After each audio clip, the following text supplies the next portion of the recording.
Well, good morning. Welcome to Crossroads Church on this beautiful Sunday. I invite you to stand. We're going to sing together. Stand if you're able or stay seated. We'll sing together.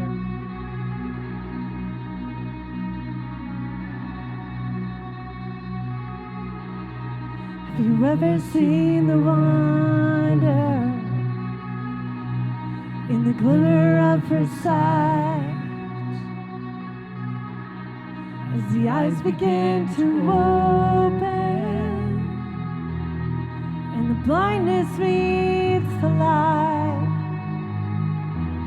if you have so say, I see the world in light, I see the world in wonder, I see the world in light, burst into living color, I see the world your way, and I'm walking in the light. Have you ever seen the wonder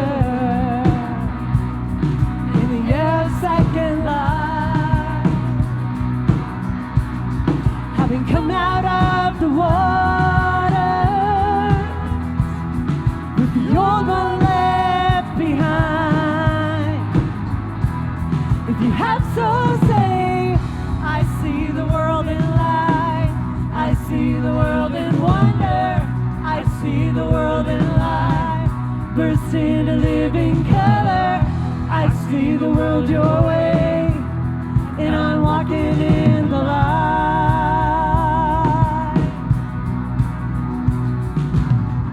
I see the world in grace, I see the world in gospel, I see the world your way, and I'm walking in the light, walking in the wonder. You're the wonder in the wild, turning wilderness to wonder.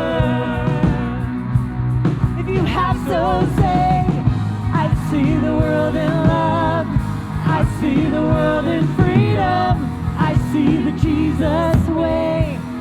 You're the wonder in the wild.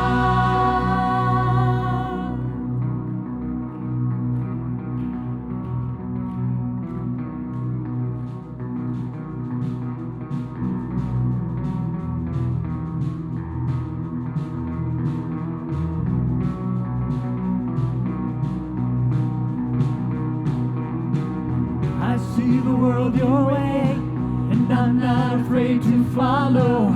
I see the world your way, and I'm not ashamed to say so. I see the Jesus way, and I'm walking in the light. All right, let's clap our hands if you want. I see the world in light, I see the world in wonder, I see the world in light, burst into living color, I see the world your way, and I'm walking in the light. Oh, I see the world in grace, I see the world in gospel, I see the world your way, and I'm walking in the light. I'm walking in the wonder. You're the wonder in the wild, turning wilderness to wonder. All right, come on. If you have so say, I see the world in love, I see the world in freedom, I see the Jesus way. You're the wonder in the wild.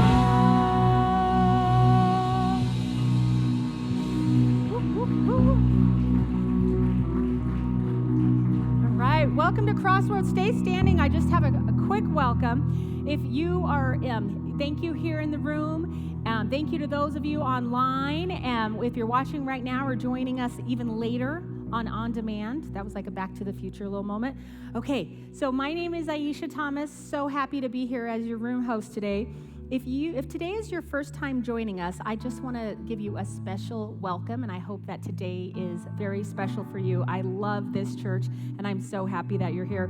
This morning, we're going to have music and live teaching, and this weekend, we are continuing our teaching series called Campfire Stories. It's an all-church experience. Everyone from preschool all the way through adults is looking at the same story each week. And right now, we're going to head into a time of prayer. So if you're in the room, you'll find that there's people on the right and left sides of the room here who are ready to pray with you.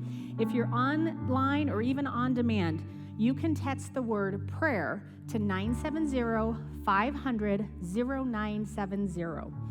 And someone will pray with you. If you're online right now, you can actually even click the live prayer button, and myself, the online host, will pray with you. You can always write your prayer requests on the Connect card. Every week, our prayer team receives those and prays throughout the week.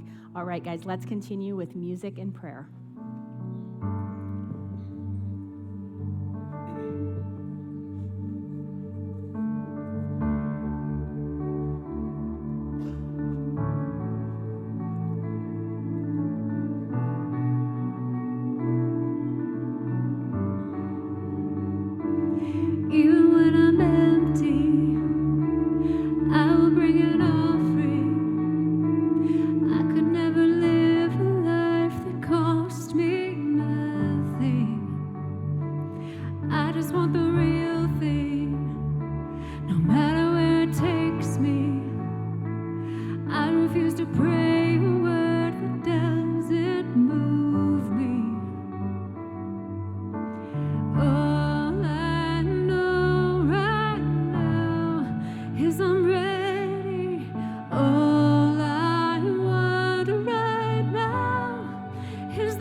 Jesus, you're the real thing. Ended all my searching. I finally realized that I'm alive to bring you glory. And all I know right now is I'm ready. All I want right now is the real thing, Lord. You're the real thing.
You're all my heart beats for. Yes.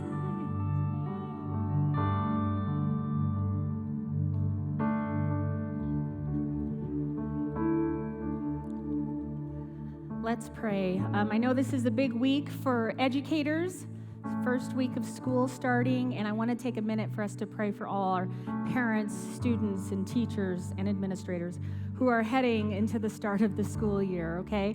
So, Lord, we just ask you to protect our schools first and foremost. Lay your protection of the angels over each school.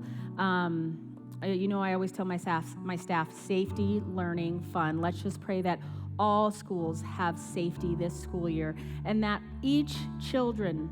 every child learns that they are treasured, and that the staff has the energy and the will and the skill to teach and learn and grow alongside their students, Lord. And that our schools be filled with adventure and fun, Lord. Let our students feel connected to their communities, and let them continue to learn and grow every day. And in your name we pray, amen. And I invite you all to be seated. Thank you so much. So I just have a couple of quick announcements for you. You're definitely going to want your program. If you don't have one, just kind of raise your hand, and we have room hosts that will come in and give you one. This weekly resource is just really, really good, has tons of information. It's a great way to stay connected into the Crossroads Network. And inside that program, you will see a couple of things. First is a Connect card. So this is for everyone every single week, whether you're new here or a regular attender. So take a minute to fill this out. So if you're a regular attender, you just click that box, check it. And if you're new here, share as much information as you feel comfortable, and just check the box, I'm new here. And this goes for those of you online as well. There is a link there in the comment section around your digital Connect card. And so inside the program is also an offering envelope, and our hosts are going to be around to receive offering later in the service. There are lots of easy ways to give. So drop both your Connect card and the offering in the orange drop boxes on your way out, or you can also put them in the offering basket at the end of the service. So one big thing I really want to keep on your radar is that we are in the middle of our annual school supply drive that benefits our partner school, Edmondson Elementary. The drive continues this weekend and next, and our goal, seriously, is to stock their entire supply closet so that they can support kids all through the year. So new this year, I think this is really cool. So if you want, you can go ahead and just purchase any supplies you want, and if that's your jam, go for it. But new this year is we also have curated school supply kits by grade level. So if you check the table out in the atrium, you'll see that what they look like, and you can actually just donate and say, I'm going to buy 2 second grade kits. This is great. So very, very exciting stuff. You can also participate from afar. Go to crossroadscolorado.com/drive for all the details and also their list of most needed items. And so now I'm going to turn it over to my friend, Wendy Howell, for Partners in Hope. Let's give her an applause. Come on, guys, welcome her. Thank you, Aisha. Good morning. I'm Wendy Howell, and I co-direct Partners in Hope with Dennis Anderson. And I have some very exciting news to share today. Many of you were able to meet Carlos Rodriguez at the Partners in Hope Gala in June. He extended a personal invitation to all of us to join him in Puerto Rico. Well, guess what? We are going to Puerto Rico. Yes, please. This is our very first trip since the Howells, my family, moved here 3 years ago and since COVID began. We are partnering with the Happy Givers and will be traveling in February. With our Partners in Hope partners, our goal is to travel and meet alongside the partners who are on the ground. We are calling this our encounter trips. Puerto Rico will be our very first encounter trip. I went on my very first trip 18 years ago. Now I know what you're saying. It's hard to believe. I do not look that old. My very first trip was to Romania. I had no idea what to expect, and I had so many reservations. I was scared, and let's be honest, I had no idea what to wear. But the minute I landed, I met the people that would become my family. That's what they made me feel like instantly, and I was not expecting that. I thought I would go, serve food, do work or something. And I know that sounds ridiculous to say that out loud. I just wasn't prepared for my heart to be so taken and for part of it to be left there. That's what it's like every time I've traveled. And actually, at the end of our time in Romania, I said to Ryan, you go back, get our kids, who were 6 months and 2 years old at the time, and bring them back here because I did not want to leave. That trip, 18 years ago, sparked the work that I get to do today, and that's the vision we have for these Partners in Hope Encounter trips. We want to build these relationships and keep going back every year. Unfortunately, space is very limited, and there's a short window of time for open registration because we are under a time crunch. The very first step is to meet with me in person for a brief informational meeting immediately following the service today or next Sunday, and we'll be at the farmhouse tables in the atrium. If you're not in the room, even if you're in another state, you can still join us. Email me at whowell@crossroadscolorado.com. You can also find more trip details at crossroadscolorado.com/Puerto Rico. I hope you'll consider it and join us. I know you won't regret it. Well, that is all the information I have for you this morning. Go ahead and grab your talk notes, and Ryan will be up after this campfire story.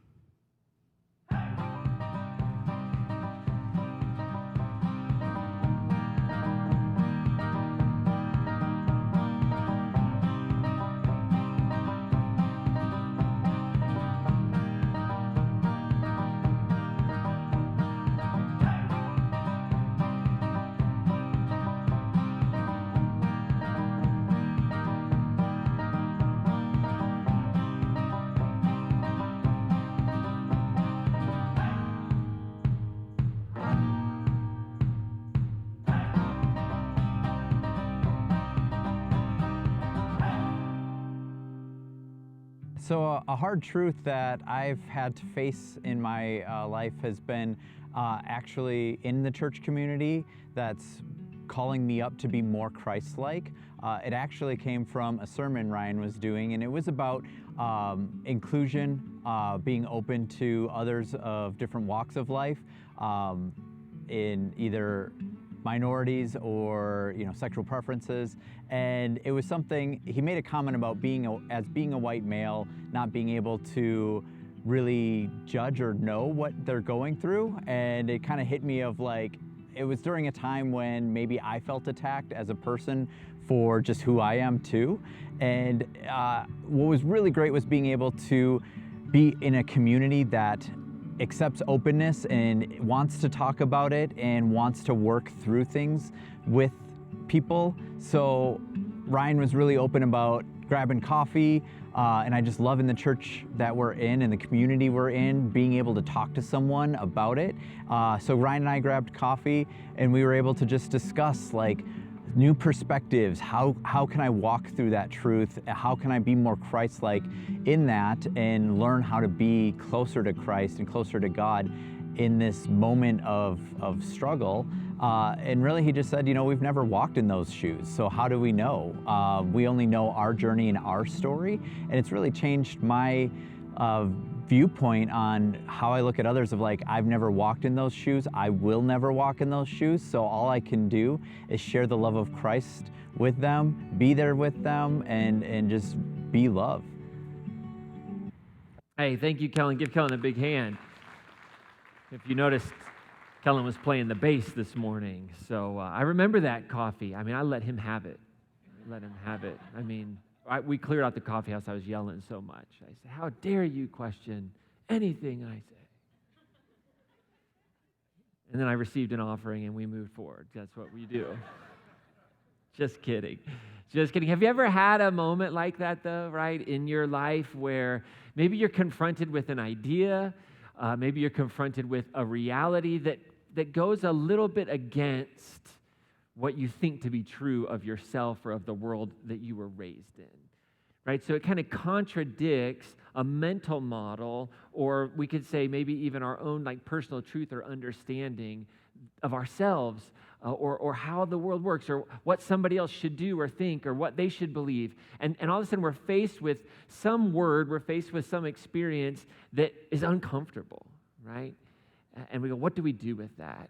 And that's kind of what Kellen was referring to. He said a hard truth. Like in a moment, I heard something and it really challenged this perspective that I had taken as correct, right? Whatever that word means today in our postmodern, post-postmodern context, right?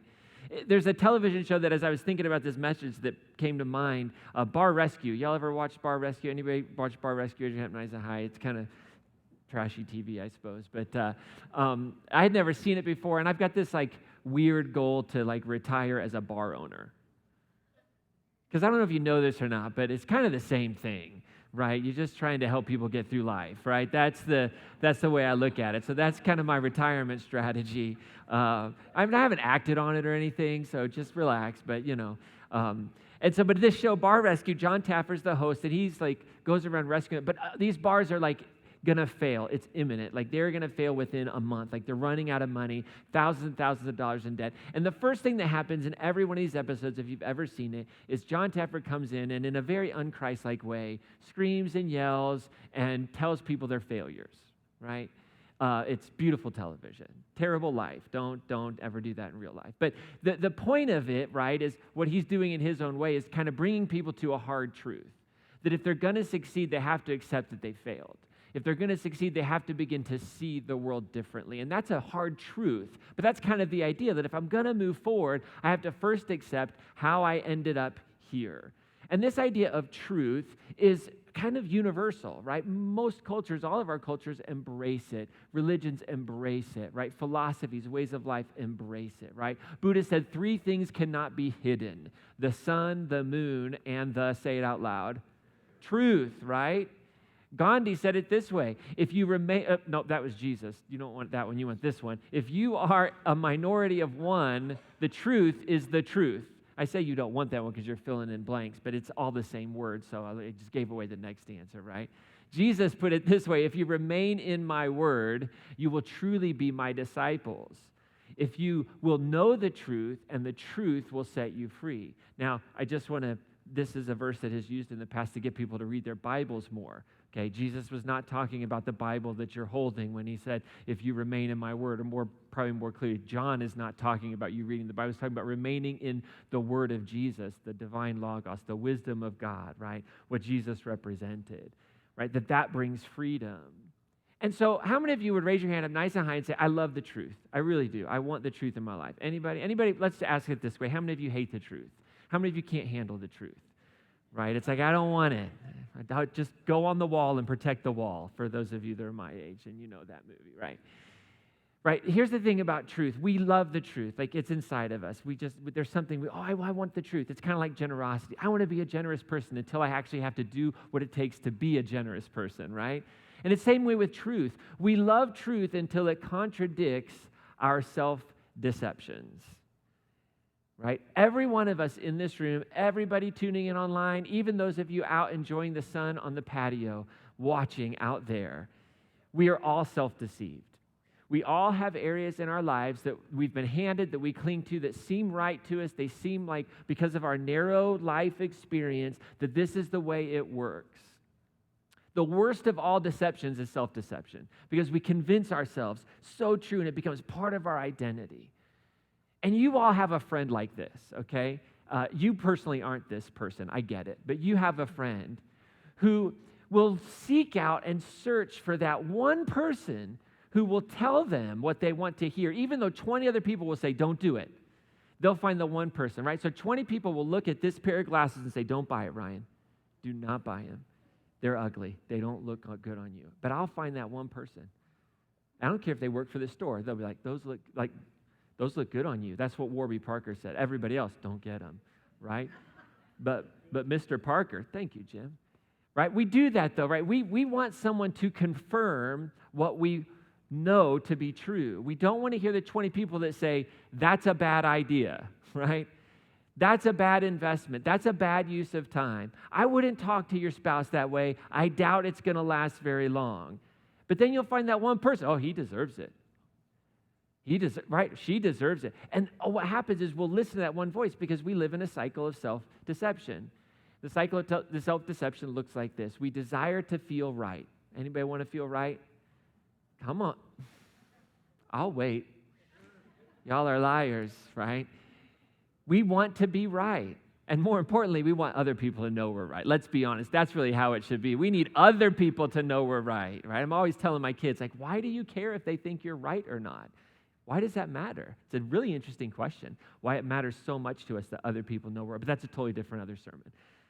Right? But we want to be right. We want that confirmation. So we go seek it out. We find somebody who will confirm that we're right, who will preach to the choir, so to speak. We get that confirmation. It feels so good, so we long for it some more, right? We long for it some more. The Arbiter Institute put out a book called Leadership and Self-Deception. And in it, they write this. They say self-deception is like this. It blinds us to the true causes of problems. And once we're blind, all the solutions we can think of will actually make matters worse. Because all of our solutions are grounded in self-deception. It's like bar rescue. These bar owners are at the end, so far into their own failure of running a business, so far into their own failure of being a leader and how to manage staff, right? That every solution they come up with is so faulty because it's grounded in this idea that I'm actually doing okay. I'm losing $10,000 a month, but hey, I got 30 days left in the bank. What's the big deal? It's a problem, right? And we all face this in our lives at some level. And so there's some wisdom that we want to pull out of our campfire story today. And I want to look at this story. Maybe you've heard it, maybe you've read it. It's a story of Esther. Esther is a book that's found in what we call the Old Testament, the Hebrew Scriptures. It's about 10 chapters long. I would encourage everybody to read the story of Esther this week. It'll take you maybe 20 minutes, 25 minutes to read. And because I'm going to go through it real quickly, and I want to focus on one part of the story that really speaks to this idea of self-deception and what we all need in our lives. But if you're not familiar, this book of Esther came to us probably in the 4th century BC, right? So this is after the Jewish people have been sent to exile. The Babylonians have come to power. The Babylonians have gone out of power. The Persians are in power. And this little story of Esther comes into existence, and its ultimate purpose, right? The ultimate purpose of this book is a justification for, first of all, the holiday of Purim, which is part of the Jewish calendar. It explains the origin of Purim. And it also is meant to help Jewish people living in the diaspora. They're not living in Jerusalem. How do I maintain my identity? How should I live as a Jew in a foreign land, right? And so this story would have been used over and over again for that. All right, so here's how the story goes, okay? Esther is in exile. Her cousin Mordecai is in exile as well. Esther's parents die. She's an orphan. Mordecai, her cousin, cares for her, raises her, right? Starts off with this very fanciful story about the Persian king Ahasuerus. And the king throws a party. And you got to understand that this is like hyperbole. The whole story is grounded in buffoonery, okay? There's a lot of comedy in this story. We should take it that way. And so the king throws a 6-month-long party. Come on now, right? You want to be invited to that party, right? Like, who would have time to go to a 6-month-long party that finishes with a 7-day-long, like, better than better the first 6 months party, right? All the officials, everybody who runs the place, right? This is what the writer wants the Jewish people to know, like, this is how foolish the Persians are. They're so stupid. Like, that's what he's saying or she's saying as they write this. Like, they're crazy. So they have this big party, and the king, as the culmination of the party, wants to bring out his queen, who he thinks is just gorgeous, wearing the royal crown, to bring her out and parade her around. And Vashti, the queen's like, I ain't doing that. No way, I'm the queen of Persia. I'm not coming around flaunting for you. And so now all the officials go into a tizzy because they don't know what to do with this independent woman. They freak out. And the king doesn't know what to do, so he calls in all his officials. What should we do? Because what happens if all the women folk of Persia hear about what the queen did, then the men are not going to know what to do with ourselves. This is the story, right? I don't know if you've read it, but this is the story. And so they're all freaking out. And so all these men are like, well, here's what you got to do, king. Like, once this all gets out, all our women are going to get out of control. So we need to squash this. So you got to get rid of the queen. And that's what he does. He's like, okay, get rid of the queen. And so then the time comes, and he's like, well, I need a new queen. So what do we do? He says, let's throw a big pageant.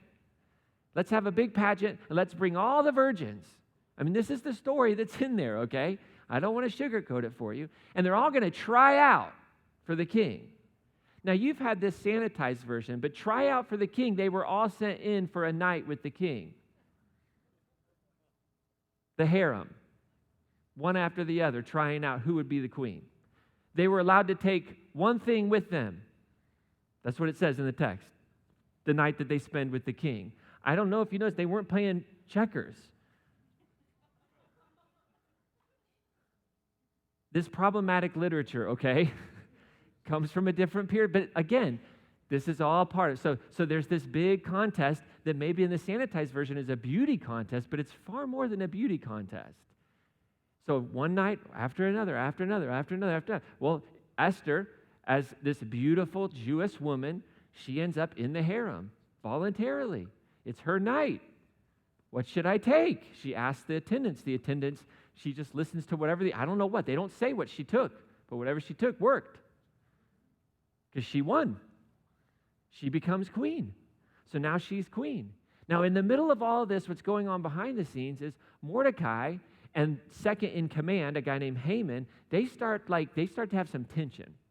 Haman finds out about a plot, Mordecai finds out about a plot to kill the king, thwarts it. It's beautiful, it's wonderful. Haman is elevated. Mordecai won't bow down to Haman because his law won't allow him to bow down to people. And plus, he's part of a heritage that is like the mortal enemy of the Jews. This is all in there. And then one night the king can't sleep. And the king can't sleep, and the king wakes up and he starts reading in the annals, and he finds that there's this guy, Mordecai, who rescued him, and he didn't even know about it. Now, Haman earlier had gotten so angry at Mordecai, he didn't know what to do. So what he did was he built this huge post outside of his house, and his intention was to hang Mordecai on it. That's what his plan was. That very day, he did that. So that night, the king can't sleep. The king calls in Haman and says, Haman, what do we do?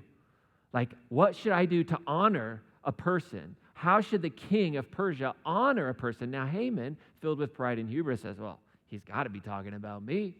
It's got to be me. So here's what you should do. You should get some of your clothes that you've worn, and you should put them on this person, and you should get a horse that you've ridden, and then somebody, a high official, should walk this person through the town yelling, this is what the king does to a person they want to honor. And the king says, you're right, Haman. Let's do this. Go get Mordecai. Haman, what are you doing the rest of the night? I'm going to need you to walk Mordecai around on my horse wearing my clothes, telling everybody how amazing he is. Right? So this is what happens. So Haman goes and does that. Now, dun, dun, the big part of the story is this. Because Haman hates Mordecai, he tricks the king into issuing a decree that would allow them to kill all of the Jews. Not just Mordecai, but all of them. He's so angry. So this decree gets signed. He's going to give 10,000 pieces of silver, 10,000 pieces of gold. He's going to put it in the treasury. Just let me kill all the Jews. And the king is like, okay, doesn't realize he's married to a Jew, right? Again, this is the buffoonery that they want you to understand in this story. These are the same men who were like, what do we do when our women don't listen to us, right? Maybe listen to them. Feels like a better option to me, right? So now there's this decree to kill all the Jews. Haman is trying to get rid of Mordecai. Mordecai's being paraded around. And all of a sudden, it's like, what do we do? So Mordecai gets word to Esther. Esther receives the word. She then puts her life in danger, goes in, confronts the king, invites Haman and the king to a banquet, sets him up, invites him to another banquet. In that banquet, the king is like, what do you want, Esther? Anything up to half the kingdom, and it's yours. And she says, I just want my life. That's all I want. Is that so much to ask? He says, what are you talking about? He says, well, there's been a decree. Haman's trying to kill me. And Haman's there at the meal, by the way. Awkward. That's an awkward party moment, right? Haman's starting to slink away. So now the king doesn't know what to do because he's like, this is crazy. So he leaves, comes back. Haman's begging for his life. He thinks that Haman is attacking Esther, raping her. So guess what happens? You know it. Haman goes and is hung on the gallows that he built for Mordecai. And then the Jews are given the right to defend themselves for the one day in which they were meant for slaughter. And then Queen Esther feels like she's on a roll. So she's like, hey, king, can we just have a second day? It'd be good if we just killed more people, defend ourselves. Right? So there's one day that she's supposed, then she's a little bloodthirsty. She's like, maybe a second day. It's kind of fun being in power, right? So that's what happens. And then you have this established holiday of Purim, where Jews celebrate God's providence, celebrate the day in which they were rescued, and it's a reminder of God always being present. That's the story of Esther. Now, the text that I want to look at from the story of Esther is the moment where Esther starts to find out about this decree that has come. All right, are you with me? That's not very convincing. Okay, so Esther chapter 4, all right? So Mordecai has found out about this document that's now floating around, and that all the Jews are going to be destroyed on one day. One day, genocide is going to take place. Now, here's what it says. It says, when Mordecai learned all that was happening, he tore his garments, he put on sackcloth and ashes, and he went through the city crying out loudly and bitterly till he came before the royal gate, which no one clothed in sackcloth might enter.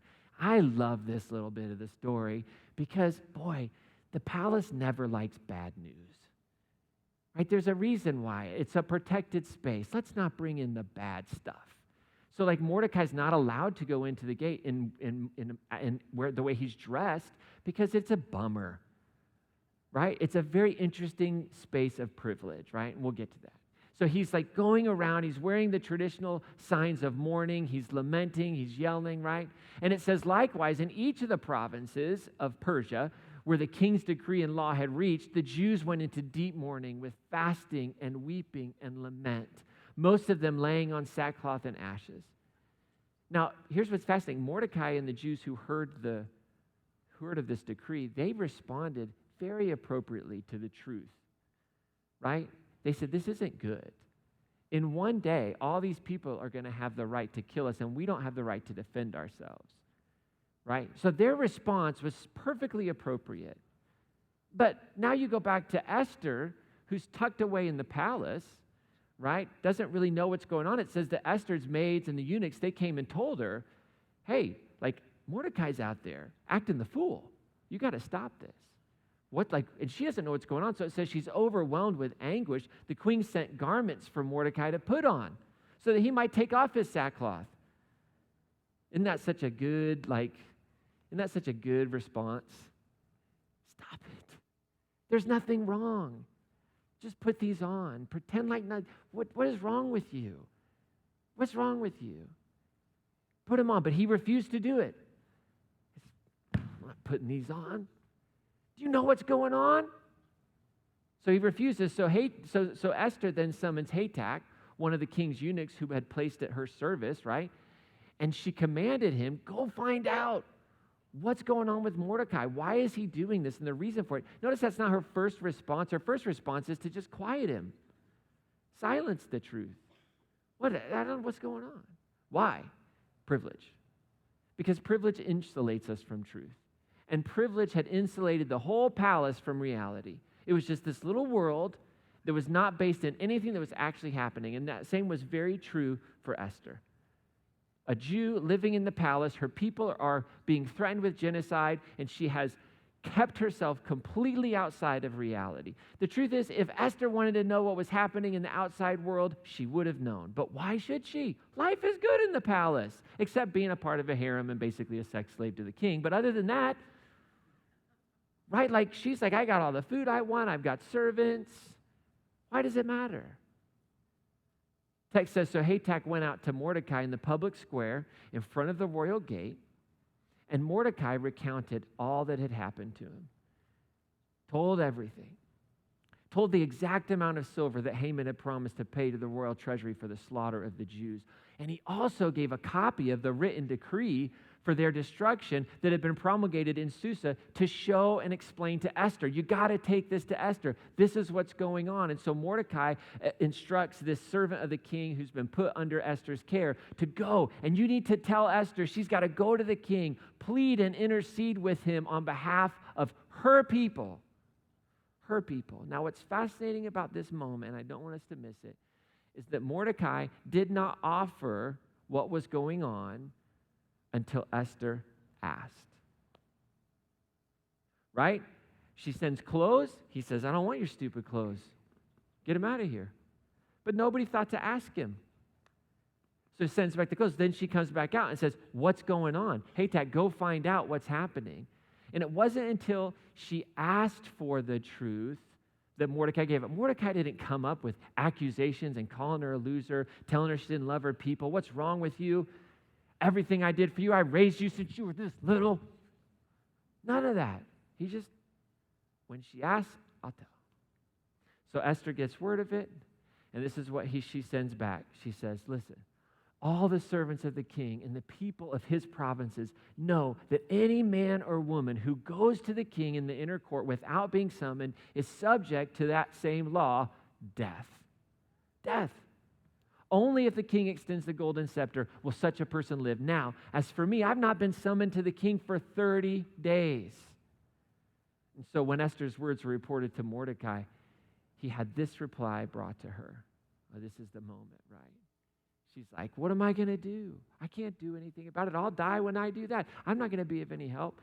He says this hard truth. Don't imagine that you are safe in the king's palace. You alone of all the Jews? Don't imagine it. Even if you remain silent, relief and deliverance will come to the Jews from another source, but you and your father's house will perish. Remember her, she was an orphan, so this is it. What he's saying is, it doesn't matter. It doesn't matter. And then he says, who knows, perhaps it was for a time just like this moment that you've become queen. See, Mordecai speaks a difficult but hope-filled truth into Esther's heart. Speaks it into her life. Speaks it into her point of self-deception. I'll be okay. I'm the queen. I'll be fine. This is my safe space. And the question becomes like, how's she going to take that? Would the privilege of living in the palace blind her? Would she forget her heritage? Would she forget that she's part of this people of God? Would her ears be closed to the truth? Would her eyes be closed to seeing it? Would she forget that Mordecai loved her, that Mordecai had raised her as a child, and would she just consider him a fool? Would he become an enemy because of his expectation of her in the position that she was in? So Esther sends back this response to Mordecai. Go and assemble all the Jews who are in Susa and fast on my behalf, all of you.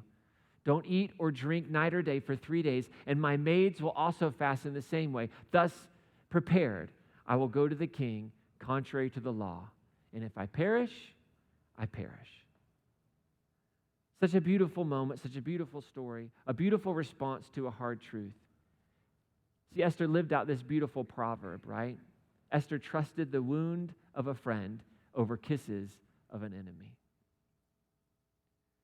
Proverbs chapter 27, verse 6 says that wounds from a friend can be trusted, but an enemy multiplies kisses. See, the palace and privilege, that's just kiss after kiss after kiss after kiss. Oh, you're so good, Esther. You're so good. Oh, life is so good. It's wonderful. Kiss, kiss, kiss, kiss, kiss. All these people that are paying for their life to tell her how amazing she is, surrounded with privilege. Just kisses. But her friend, Mordecai, brings this word that's hard to hear. And I love the story goes on. It says that Mordecai did exactly, right? Went away, did exactly as the queen had commanded. Like Mordecai didn't abandon Esther. Mordecai wasn't like, this is your problem to solve. Let me know how it goes. No, he was with her. He walked with her through it. So he went and did that exact. He's got everybody. All right, we're all in this together. Our hope is going to be in what God can do through this. Now, fascinatingly enough, in the book of Esther, the word God, the name of God, is not mentioned one time. It's the only book that we have in the entire Christian Bible that the word God is not mentioned. Maybe implied, but not mentioned at all. And so for us, like, don't miss this. Like Mordecai, the truth teller, what does he do? He brings Esther to a crossroads in her life. What will I choose? My self-deception? My privilege? What will it be? And that's what truth tellers do. They bring us to a crossroads of self-deception and self-examination. They bring us to a point where we're forced to make a choice. Will I examine what I hold to be truth? Will I examine what I hold to be my point of view as the way everybody should live? Will I hold that, or will I enter into a space of self-examine? Will I enter into the hard work of maybe deconstructing a part of my life, the privilege that I think I can hold?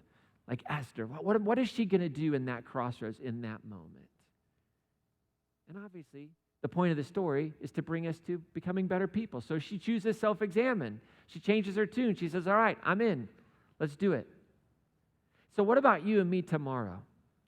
What about in our everyday normal lives when we wake up on Monday, we go to work, we take the kids to school, we go out into the garden, we live our retired life, whatever it might be, wherever your everyday normal life is, what happens, what about us when we're faced with truth that doesn't make us feel warm and fuzzy? That everything inside of us reacts kind of viscerally towards.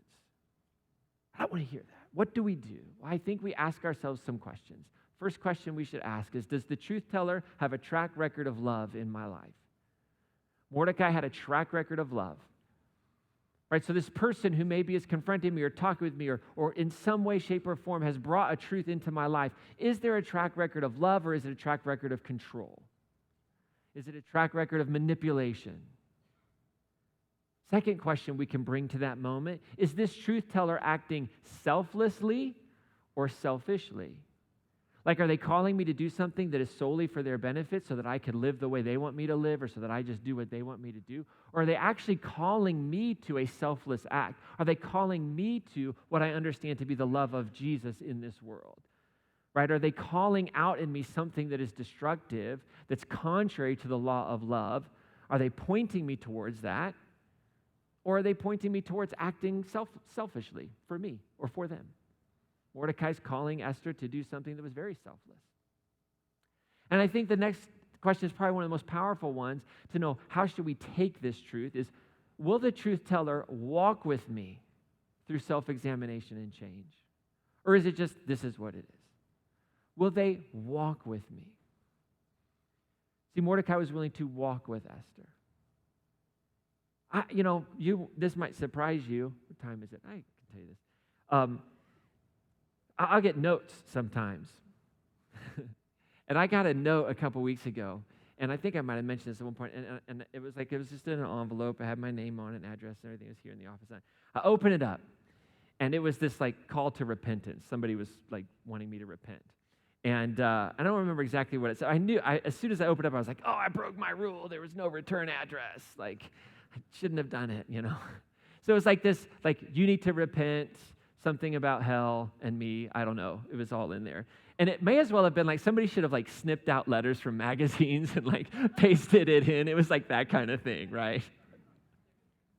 And you get that. And I've been in this business now for, 25 years, and that's bound to happen. So I can dismiss it. But early on, you get that, oh my gosh, it's what am I going to do? But it's this person telling me I need to repent, blah, blah. And what I realized is this person isn't walking with me through anything. This isn't truth. This isn't, there's something, God's using this to get my attention. That's my other favorite one, too. God told me to tell you that always. I love that one, by the way. I'm I'll wait till God to tell me that myself, Unless you're telling me how good looking I am, then I'll receive that. But otherwise, why don't you just go keep it to yourself is kind of how I feel. I'm what's wrong with my life that God can't just talk to me, Been telling me my whole life the Catholic Church is bad because they pray to saints, and now God needs you to talk to me? This doesn't make any sense. I digress. Okay. By the way, that's not a statement against Catholicism. It's a statement against the hypocrisy within non-Catholicism that thinks, okay, at any rate. So that'll get me in trouble. Right, but this is the truth. That person's not going to walk with me. They have no track record of love for me. This isn't a person who has known me, who's walked. Why am I not going to have any 2 cents to that? Now, if you're the truth teller in the room, and I know some of you have been oh, this is a great message because I got some people I need to tell the truth to. Come on. I've been waiting for this. So now I can be a truth teller because we should be truth tellers, right? But here, okay, and now it's because nobody sees themselves as needing to hear the truth. I just got to figure out how to say the truth in love. That's my favorite one, by the way. Just do it in love, okay? I was we have a different definition of love. Okay, but here's the deal. So if you feel you're in someone's life, and there's something that you would say, oh man, this hurts my heart for them. There's a missed opportunity here. There's something that's causing pain, right? If you think you have a truth for someone you love, can I give you the best advice that you'll ever receive? Wait for the question. Wait for the question. Metaphorically speaking, put on your sackcloth and ashes, be present in a person's life, but wait for the question. Here's what happens with people of faith. We don't wait for the question. We don't wait for it. I spend my whole life, and we just don't wait for it. We don't wait for people to be hungry. We don't wait for people to wonder what's different about our lives. We don't wait for people to know, how could you possibly love so much? That person treated you so badly. How could you? We just want to tell people how to behave rather than putting on our own sackcloth and ashes, weeping and mourning, and then when the question comes, be ready to give a loving answer. And when we don't wait, we become a problem for the Spirit of God. You know what I'm saying? What I want for us. But we become a problem with God. See, we were told, like I was told, I can't say we, I don't know. Some of us were told, you got to go share your faith. People are going to go burn in hell forever and ever. You got to go share your faith, right? They need to hear the good news. We got to start with the bad news kind of thing. Nobody's ever asked, by the way, but we need to go do this thing, right? And then I was told this. Maybe you were told this too. When you get nervous and you don't want to say something, that's the Spirit, that's the devil. That's the devil trying to stop what God wants to do in your life. Can I tell you something? It's not the devil telling you to shut your mouth. It's God. It's true. It's like God saying, they're not ready. Shut up. If you're a kid, we don't say that language, by the way. Only God. Like if I'm following Jesus and I have a check in my heart and I feel bad about, I feel like this, like, I don't think it's the devil, whatever you mean by that. I think it's the God that I'm trying to live out, saying, hey, they're not ready for that. They're not ready. It's not you being nervous. It's not you not wanting to be a good follower of Jesus. It's not you wanting to invite somebody to church. It's not you wanting to see them do well. It's God saying, I'm working. Stop. Please stop. Stop. Stop. So I want to give you freedom to stop, to trust that guidance by the Spirit. Because as a peacemaker, we should be listening for the Spirit of God in our own lives, right? And I actually believe that most of the time, like when people are ready to hear about what God is doing in your life, not what you think God should be doing in their life, that's a totally different thing. It's like, it's just smooth. It's an enjoyable conversation. It's like a light being turned on with a dimmer switch. You know what I'm talking about? We just like, bing, you know, just that dimmer switch, right? And so we should be listening to the Spirit of God, honoring that that is a voice of truth in our lives, examining it to the law of love. Paul said in Romans 8:14, for those who are led by the Spirit of God are children of God. And Jesus said in Matthew 5:9, who are children of God? Peacemakers. Blessed are the peacemakers, for they will be called children of God. Peacemakers, we listen to the voice of the Spirit. And that's not an audible voice all the time. That's oftentimes just like our bodies physically responding to a God saying, like, stop. Stop. You know, like if you talk to anybody who talks about fear, right? Your body has a physical response to fear. And then a lot of times people will tell you, oh, just press on. Like, why? Think about that. Why would I do that? That's like my body is in tune with the Spirit of the living God telling me, don't get on the roller coaster. Don't go down that alley. Oh, it's just irrational fear. Like, no, it's not, right? There is this truth to, like, we have to learn to embrace our physical responses to what God is doing as well and how truth sets in, right? And what's beautiful about this is if we'll let people speak truth into our lives, if we'll just be open to it, we don't have to accept everything, we don't have to let everything change us or transform us, but if we will live this open-hearted life to the potential that maybe we don't have it all, right?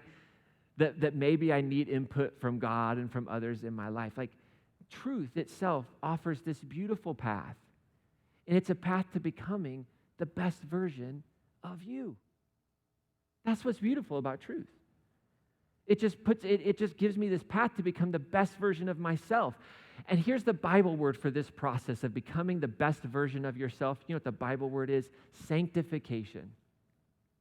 Now, maybe you thought sanctification was this idea of you becoming perfect and never sinning and following all the moral rules. I don't think that's the point of sanctification. I think the point of sanctification is to bring us to be what? Set apart. The very word means to be set apart, to be used for a special purpose. See, Mordecai spoke the truth to Esther, right? And it set Esther in a space of special purpose. Her best version of herself to be used to offer herself for others. Boy, where have I heard that before? Offering yourself for other people. There was somebody who lived a long time ago, gave their life for others. I don't know. It'll come to me one of these days. That's to be set apart for this beautiful work of peacemaking. That's what sanctification is. Can we just take a breath? Like, you're going to mess up. You're going to sin. That's just a reality of the human condition, right?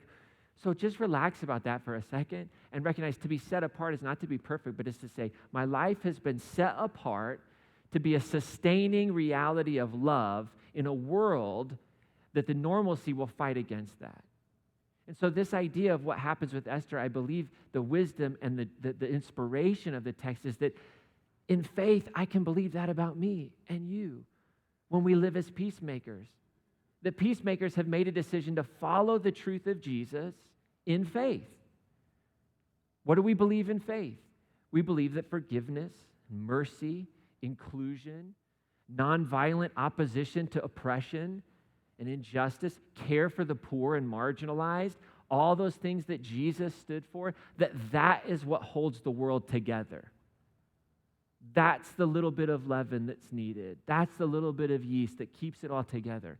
And that's the call that I've tried to say, this is what I'm going to follow. This is what I'm going to live in faith. And this is what will heal and sustain. See, that's the way, the truth, and the life that leads to the experience of God in this world. So when Jesus says, I'm the way, the truth, and life, no man comes to the Father except through me, I don't believe that's about this prayer that you pray, confession, and then you're the ones that get to go to heaven. No, I think what Jesus is saying here is, if you want to, because he's going to be speaking to, the idea is just be speaking to Jewish people who think that God is found in this temple, in this one little spot, and if I follow all the religious rules, then that's where I'll experience God. And Jesus is saying, no. I'm the way, the truth, and the life. You want to experience God, live this life patterned after me, and you will experience the divine in this world. It's never been about religions or rituals. Those things can be useful and helpful, but it's about loving our neighbors as we love ourselves. That's what Jesus said. You want to experience the divine? Love yourself, first of all, which the church has done a terrible job of teaching that oftentimes. And then you love other people the way you love yourself.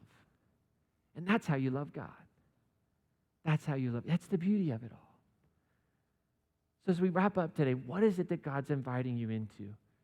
In this big idea of truth and truth tellers and being one who receives the truth, maybe you need to give permission to someone to speak truth into your life. We should all have one or two people in our lives that we know love us so much that we can hear whatever it is that we need to hear. And they'll give it to us to receive and consider, and they'll love us regardless of how we receive it and consider it. And so maybe you just need to have a conversation with a couple people and say, hey, you're my people. You're my person. I need people in my life who'll expose my blind spots. I want to be a person of self-examination. Now, that might be weird to say to somebody who's not sitting here right now. Will you be my person of self-examination? I got to go, right? But how do you have those people in your life? Maybe you need to thank somebody for loving you enough to be a truth teller in your life. Maybe they've been somebody who's just walked with you for so long. Maybe the Spirit of God is speaking to you and saying, you need to open your heart to the truth from people who love you. Because there's been some wound in your life that has closed off your heart to this idea that you might not be perfect. There's a wound in your life that when someone speaks a truth to you, you take it personally and it becomes part of your identity as opposed to an opportunity to become your best self. And so the Spirit of God says, let me heal that wound. Why don't you confess that wound to me and let me work in your heart and your life, and we'll go on this journey together. That's the beauty of the living Christ. So as we wrap up, we're going to sing this song. I'm going to invite you to fill out that Connect card. Any next steps you want to just say, this is the journey I want to go on this week, this month, with this idea. You can finish filling out your offering envelope, and we'll receive the offering and the Connect cards here in just a couple of minutes. And as you're doing that, this song that they're going to play is an interesting song. It's called Reckless Love. And there's some lyrics in this song that talk about there's no shadows that God doesn't light up to pursue us with love. And that's the truth, the reality. The truth brings light into a darkness. And here's what I know, and I think is accurate, is sometimes the most difficult truth to believe is the very foundation of what allows us to hear other truth. And that is this, that you and I are perfectly loved by God. That the grace is so amazing and so powerful and so beautiful that it doesn't require a prayer to be prayed. It doesn't require a life to be lived. It doesn't require decisions to be made. It doesn't require anything. It's just there. It just is. Because God is. And it's a great mystery. And that foundation of knowing that you are loved, knowing that you have a place in the universe, knowing that that love is not based on any condition, it's not based on any belief or religion, knowing that that love is not based on any act of performance, that sets us on sure footing for somebody to come and say, hey, Ryan, I got to talk to you. The way you said that, hey, Ryan, I got to talk to you. I don't think you really are thinking about how that is unloving to that person. I don't have to take that as an attack on myself because I know that I'm safe and secure and loved by God, regardless of those things. So maybe that's the truth that some of us need to hear today, is that there is this reckless love that pursues us, that gives us the firm foundation so that when the winds blow and the storms rage, all of that, we don't sink. We don't respond viscerally. We just receive it. That's the beauty of Jesus. And if you haven't ever met that Jesus,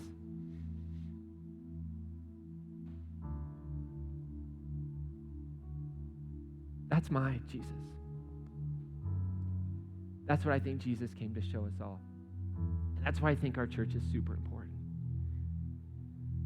So just take a few moments and breathe a little bit. Just let God speak to your heart this morning, and then we'll have a blessing to get us out of here.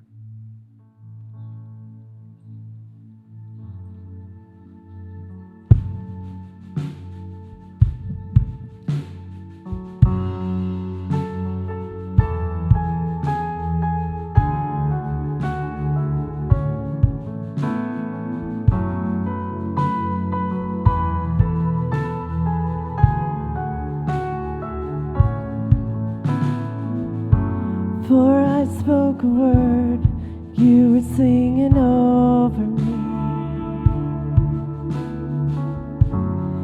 You have been so, so good to me. Before I took a breath, you breathed your life in me. You have been so, so kind to me. Oh, the overwhelming, never-ending, reckless love of God. Oh, it chases me down, fights till I'm found, leaves the 99. I couldn't earn it, I don't deserve it, still you give yourself away. Oh, the overwhelming, never-ending, reckless love of God.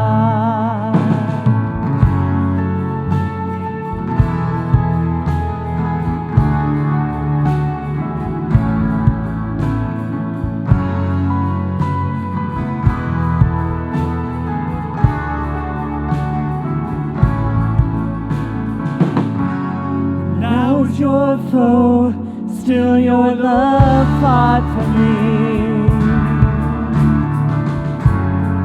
You've been so, so good to me.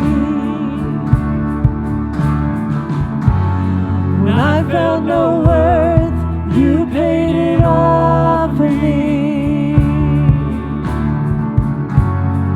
You've been so, so kind.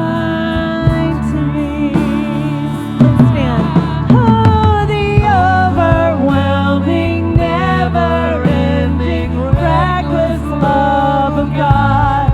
Oh,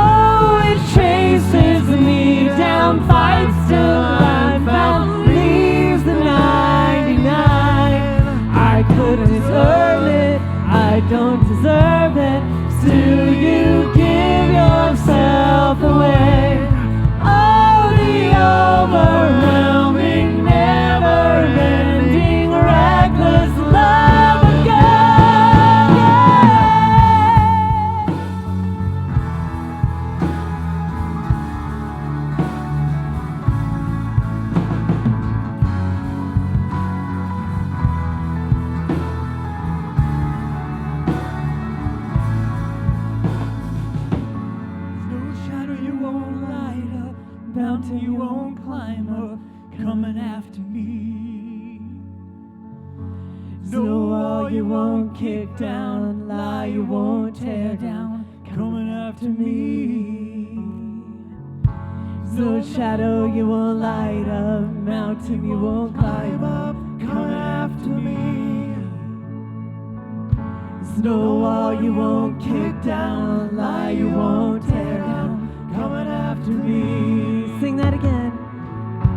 No shadow you won't light up, mountain you won't climb up, coming after me. No wall you won't kick down, lie you won't tear down, coming after me. No shadow. No shadow you won't light up, mountain you won't climb up, coming after me. No wall you won't kick down, lie you won't tear down, coming after me. Oh, the overwhelming, never-ending, reckless love of God. Oh, it chases me down, fights till I'm found, leaves a 99. I couldn't earn it, I don't deserve it, till you give yourself away. Oh, the overwhelming, never-ending, reckless love of God.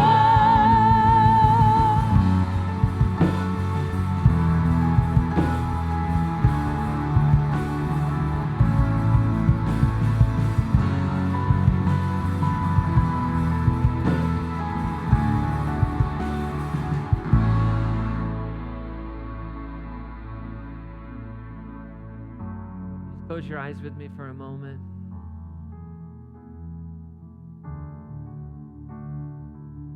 Sometimes there are really no words that can adequately convey the depth of love. True, authentic, divine love. So maybe just sit in silence for just a few seconds and see it as the purest moment of our lives where we're just loved.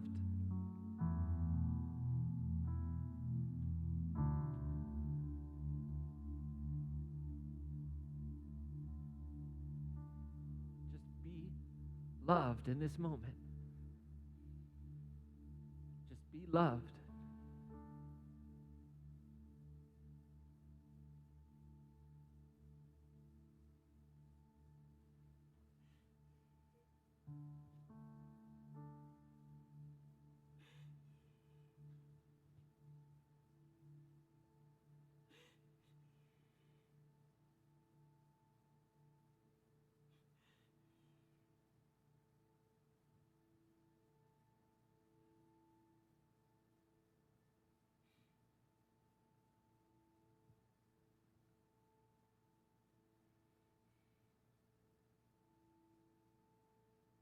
So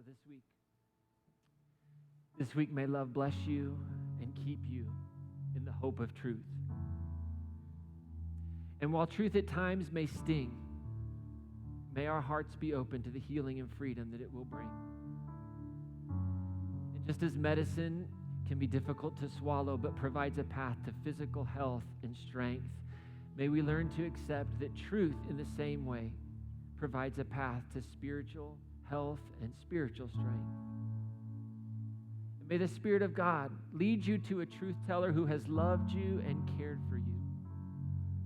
A truth teller who will walk with you into the best version of yourself so that you might find yourself set apart, holy for the peacemaking work of God in this world. And may all of us, every person who hears the sound of my voice, may every one of us know by faith that the same Spirit that raised Jesus from the dead lives in you.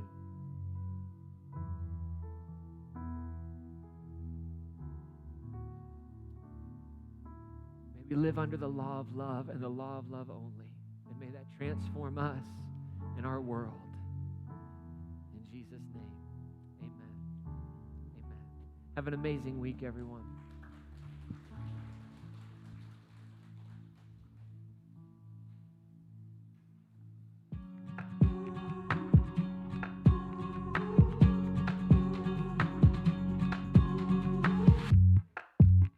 Gazing at the blue of the night, stars are filling up the sky.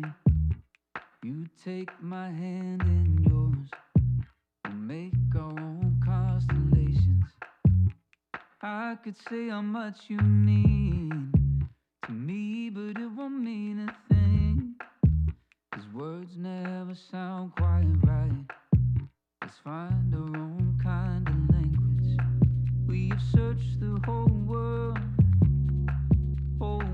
and all around it. Didn't know what we were looking for till we found it. They could say this